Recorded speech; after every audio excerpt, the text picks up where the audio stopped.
Quand nous sommes proches des événements et de ce qui survient, nous percevons les choses seulement par rapport à ce qu'elles signifient en elles-mêmes.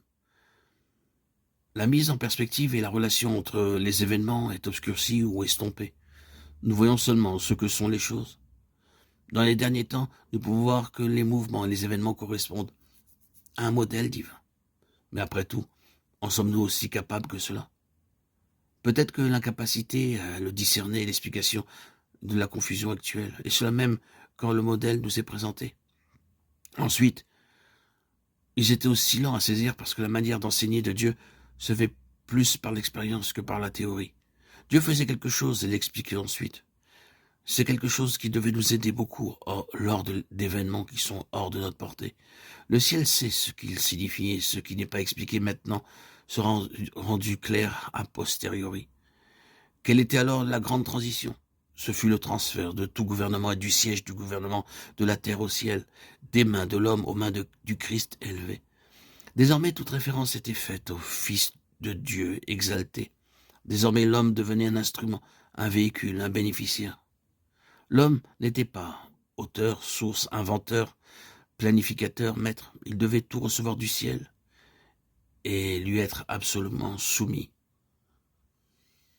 Il y a une croyance très mal définie et nébuleuse concernant la souveraineté de Dieu. Cela est perçu comme une sorte de fatalisme généralisé qui prendrait tout entre ses propres mains. Faisons confiance à Dieu qui conduira tout pour le mieux. Ce n'est pas ce qui était au commencement. La prière était présente pour chaque question jusqu'à ce qu'il puisse être dit avec assurance. Il a paru bon au Saint-Esprit et à nous, où le Saint-Esprit dit et ils agissaient. Ce sont des choses que l'Église dit rarement actuellement. Le rôle de gardien du Saint-Esprit en ce qui concerne la mission mondiale de l'Église locale et universelle n'était pas supposé hypothétique, mais on s'y référait de manière bien définie et spécifique. Nous avons parlé de la nature de la grande transition, mais nous sommes obligés de dire quelque chose concernant la grande difficulté de la nouvelle dispensation. C'est probablement une raison de plus pour dire que le changement était lent à se faire, et que le Seigneur ne l'imposait pas tous d'un seul coup. Il semble avoir nourri cela en eux, avec certaines crises, pour le mettre en œuvre. Le changement était si radical, la nouvelle position était tellement inconnue. En guise d'illustration considérant Israël dans le désert soumis à de lourdes épreuves, ils ont donné ultérieurement de l'Égypte une image sublimée et illusoire. Quand ils aspiraient aux pots de viande de l'Égypte, à l'ail et aux oignons, mais il y avait encore ces pots à viande. Ils avaient leur pétrin, ils devaient malaxer la pâte, et la référence fréquente au levain parle du pain savoureux. Écrasés, opprimés dans l'esclavage comme ils l'avaient été en Égypte, leur ancienne attache était cependant tangible. Le désert était une nouvelle position extrêmement éprouvante.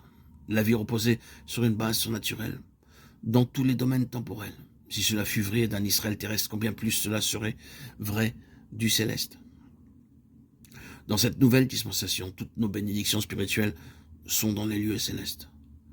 Notre cité et notre citoyenneté sont dans le ciel. Notre prêtre, l'autel et le sacrifice sont dans le ciel. Notre appel est un appel céleste. Tout notre soutien spirituel doit venir du ciel, et beaucoup plus encore. C'est seulement ceux qui sont livrés intégralement à Dieu, qui savent combien cette vie de foi est éprouvante. Et cependant, quel miracle! Car même après beaucoup d'années d'épreuves et de souffrances, nous n'allons pas vers ce qui est terrestre, mais vers ce qui est céleste. Notre position n'est pas des plus faciles. Elle est tellement contraire à la vie naturelle et à la chair. Mais tout cela progresse par la puissance de sa résurrection. Nous pouvons ajouter que plus nous allons de l'avant avec le Seigneur, pas dans la durée simplement, mais en profondeur, et plus notre position devient éprouvante.